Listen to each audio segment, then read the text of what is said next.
Buy-to-let is crumbling around us with a 49% reduction on rental arrangements, short leases being taken out, EPC changes, reform in Section 21, and of course the pandemic.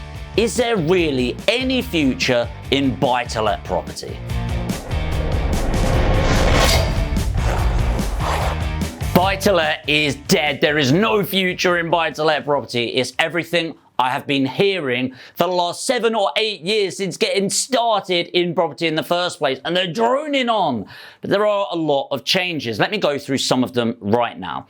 Well, first of all, there's a 49% reduction in the availability of rental properties, and that's listed from March 2018 to March 2022. Well, that's good, right? Well, yes and no, because from a supply-demand perspective, obviously when there is a lack of supply, which a 49% reduction gives you, and there's a huge amount of demand, that obviously leaves a stress on the market, which drives up the prices and then the profits for buy-to-let landlords like yourself and me. The downside is why is there such a reduction? Because that's not about the increase in demand, it's about the reduction of supply. Well, a part of it is caused by fear in the market. There's been a lot of stuff, and it's been a real tumultuous time over the last decade for the economy and, of course, property. Let's put that to the side right now and come back to some other bits. We've got the Section 21 reform where you cannot kick out a tenant anymore. Not quite. It's actually not that worrying, and I'm doing a video on that in the next few weeks. But also you've got the stuff that's been going on through COVID where you can't kick out a tenant, or it's incredibly difficult reducing that. You've got the fact that tenants, because of all of the change, aren't wanting to move on to other properties, and they're actually extending the lease on their current property, which is good for the current landlord, but maybe not the others.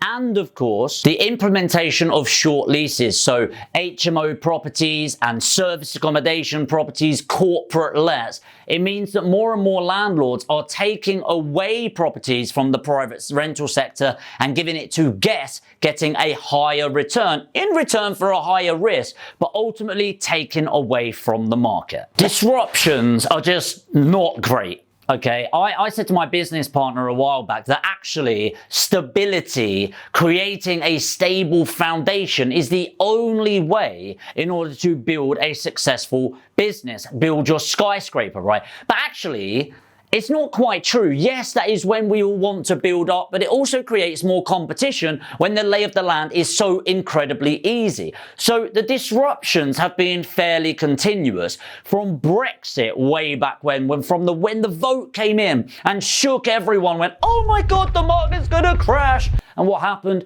It went up. Then, of course, we had the votes going on and it really impacted things. And oh my God, it's all gonna turn to shit. And what happened? It went up. And then you had the vote of no confidence twice in Conservatives, once very recently and then near Brexit, which was meant to shake the market to its core. And it went up again. And then, of course, we had the pandemic, which it went up again. Now we have EPCs and the change in energy performance certificate, and it's gone up again. And, of course, the latest, the reform in Section 21. And what's happened? It's gone up again. And interest rates, and it's still going up. So what on earth is happening?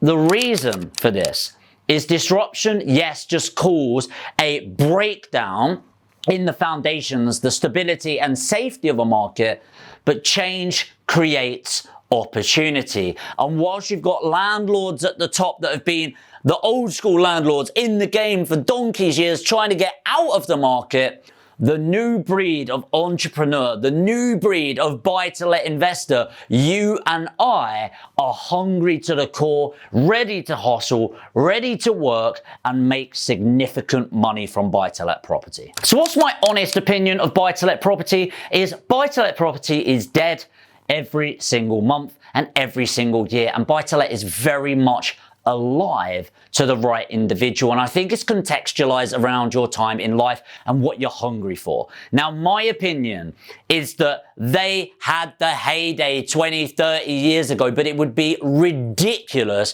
to think you can't get involved now. That's like cryptocurrency in 30 to 40 to 50 years becoming a stabilized market, and then people going, right, crypto's over, you can't get involved. It was way back when in 2020, that was the time to get in. And it's like, that's absolutely crazy to say. Now is a great time to get in crypto, apart from it's incredibly high risk and has dropped about 70% in the last 3 months at the point of filming this video. Doesn't feel like the right time to a lot of people. The truth is, it's down to you. I've said this 100 times and I'll say it 1,000,000 times more.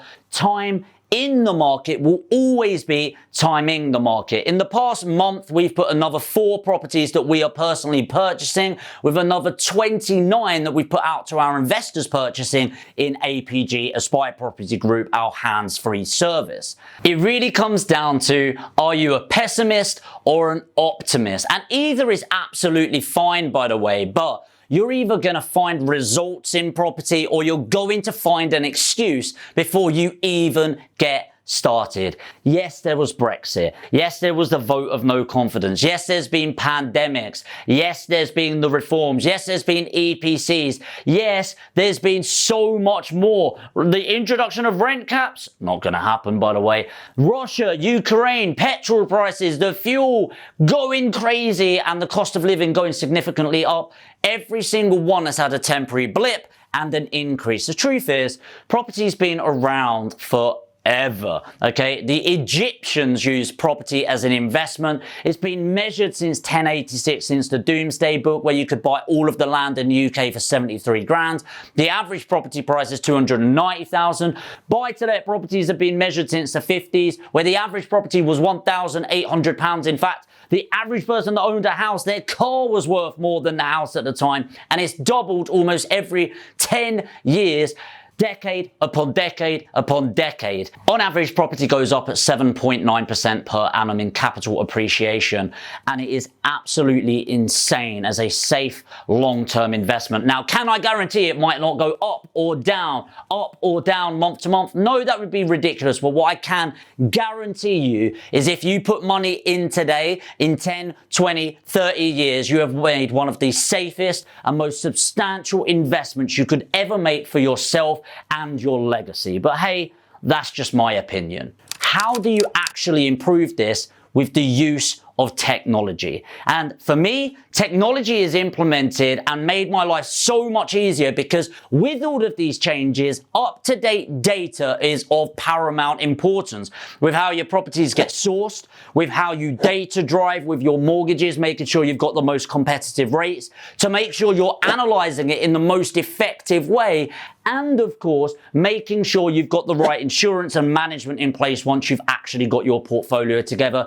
And the number one software that I've used for all of this in one place is today's video sponsor, Lendlord. By the way, Lendlord is completely free to use. They make money by utilizing other services in the back end, but you can get free access today by clicking the link in the description. Have a little play around on there and look at the different parts. Start adding your portfolio, start sourcing your properties, and it will blow your mind.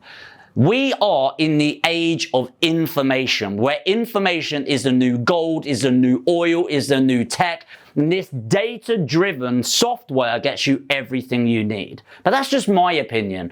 I don't think buy-to-let will ever die. I think it's fear-mongering. I think the media is getting involved in a crazy way, and actually the only time you can possibly lose in investing is waiting to buy property instead of buying property and waiting. But that's just my opinion. Let me know in the comments what you think. Are you terrified? Are you excited by the opportunity? Are you in? Are you out? If you're new to the channel, of course, hit the subscribe and the notification bell for more property videos 3 times a week. And if you got particular value from this video, it helps me out tremendously if you likely tap the like button on your way to the next video.